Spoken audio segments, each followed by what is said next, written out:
तो फास्टिंग एक ऐसी क्रिया है जो कि सारे धर्मों में है।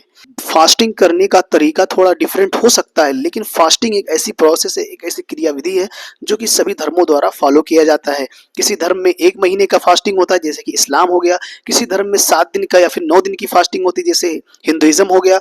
क्रिश्चियनिटी में भी फास्टिंग है और ज्यूस में भी फास्टिंग होता है दोस्तों। फास्टिंग करने के पीछे एक बहुत बड़ा रीजन छुपा हुआ दोस्तों। फास्टिंग करने के बाद हमारे शरीर की जितनी सारी गंदगी है, जिसको हम टॉक्सिन्स बोलते हैं, हमारे शरीर से बाहर हो जाते हैं और हमारा शरीर पूरी तरीके से शुद्ध हो जाता है। हम अंदर से भी शुद्ध हो जाते हैं और बाहर से भी, यानी कि हमारा मन शुद्ध हो जाता है और हमारे मन से अच्छे अच्छे विचार आने लगते हैं दोस्तों। इसलिए दोस्तों सभी धर्मों में फास्टिंग को रखा गया है। वीडियो में हम यही बात करेंगे फास्टिंग करने से हमारे शरीर में कौन कौन से फायदे होते हैं। प्लीज दोस्तों इस वीडियो को एंड तक जरूर देखें। ये वीडियो बहुत ही ज्यादा इंपॉर्टेंट होने वाली है आप सभी लोगों के लिए। दोस्तों जैसा कि मैंने आपको बताया कि फास्टिंग की जो विधि है सारे धर्मों में फॉलो की जाती, तो आप किसी भी धर्म से हो, आपने कभी ना तो कभी फास्टिंग जरूर किया होगा। अब दोस्तों फास्टिंग जैसा कि मैंने बताया कि डिफरेंट टाइप के फास्टिंग होते हैं। एक तो फास्टिंग ऐसी होती है कि कुछ चीजें रिस्ट्रिक्टेड हो जाती हैं जिसको हमें नहीं खाना है। जितने सारे अनाज से बनी हुई चीजें, सीरियल से बनी हुई चीजें हैं, उसको लोग नहीं खाते हैं और इस फास्टिंग को हिंदुइज्म में फॉलो किया जाता है। ज्यादातर लोग फ्रूट को प्रीफर करते हैं और उसके लिए एक स्पेसिफिक टाइम बना होता है। लिक्विड चीजें ज्यादा ली जाती है, वाटर हो गया, जूस हो गया दोस्तों। इस तरीके की फास्टिंग करने का भी अपना एक अलग फायदा होता है दोस्तों। इस फास्टिंग में अपने बॉडी के सारे अंगों को ट्रेंड करते हैं, जिससे क्या होता है कि हमारे शरीर के अंगों के जितने सारे टॉक्सिन्स, खासकर लीवर हो गया, सबसे ज्यादा हमारे बॉडी में टॉक्सिन्स जो है वो लीवर में होता है, क्योंकि हमारे शरीर का मेटाबॉलिज्म जो है लीवर में ही होता है। तो लीवर के टॉक्सिन्स धीरे धीरे डिक्रीज होना स्टार्ट हो जाते हैं दोस्तों, क्योंकि हम कोई ऐसी चीजें नहीं खाते हैं जो कि हमारे लीवर को बहुत ज्यादा मेहनत करना पड़े। जिससे क्या होता है कि हमारा लीवर रेस्ट की स्टेज में चला जाता है और धीरे धीरे उससे क्या होता है, हमारे लीवर की हेल्थ इंप्रूव होती है दोस्तों।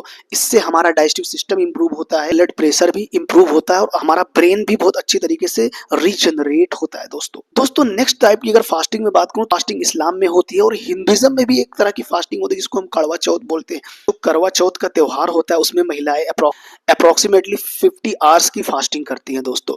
ठीक इसी प्रकार से इस्लाम में 1 महीने तक फास्टिंग की जाती है, जिसमें 12 घंटे आप खा सकते हैं और 12 घंटे आप नहीं खा सकते हैं दोस्तों। इस फास्टिंग की जानते हैं क्या फायदे हैं, जिसमें हम बहुत देर तक भूखे रहते हैं और उसके बाद हम कुछ खाते हैं। तो ये फास्टिंग सबसे ज्यादा इफेक्टिव है हमारे बॉडी के सारे टॉक्सिन्स को बाहर निकालने की।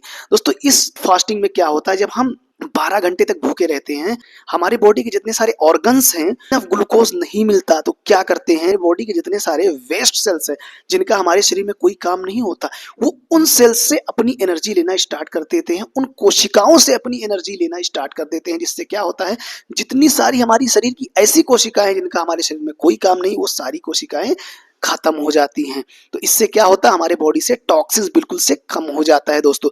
और जितने सारी कैंसर वाली कोशिकाएं जो फ्यूचर में कैंसर का कारण बन सकती हैं, वो सारी कोशिकाएं बिल्कुल से खत्म हो जाती है दोस्तों।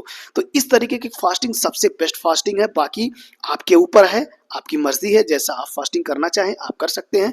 कुछ ऐसे पेशेंट हैं जिनको बहुत देर तक भूखे रहने वाली फास्टिंग नहीं करना, यानी ऐसी फास्टिंग जिसमें हमें 12 घंटे 16 घंटे तक भूखे रहना पड़ता है, वो उस टाइप की फास्टिंग ऐसे पेशेंट को नहीं करना चाहिए। खासकर जिनको डायबिटीज है, जो डायबिटिक पेशेंट है, उनको इस तरह की फास्टिंग कभी नहीं करना चाहिए। अगर वो फास्टिंग करना चाहते हैं तो ऐसी फास्टिंग करें जिसमें हम कुछ खा पी सकते हैं दोस्तों। तो जो हार्ट के पेशेंट है उनको भी ऐसी फास्टिंग करनी चाहिए जिसमें हम कुछ खा पी सकते हैं। और जो डिप्रेशन के पेशेंट है उनको भी इस तरह की फास्टिंग करनी चाहिए जिसमें हम कुछ खा पी सकते हैं। बाकी ऐसे पर्सन जो हेल्दी हैं, जिनको कोई बीमारी नहीं है, वो कोई भी फास्टिंग कर सकते हैं दोस्तों।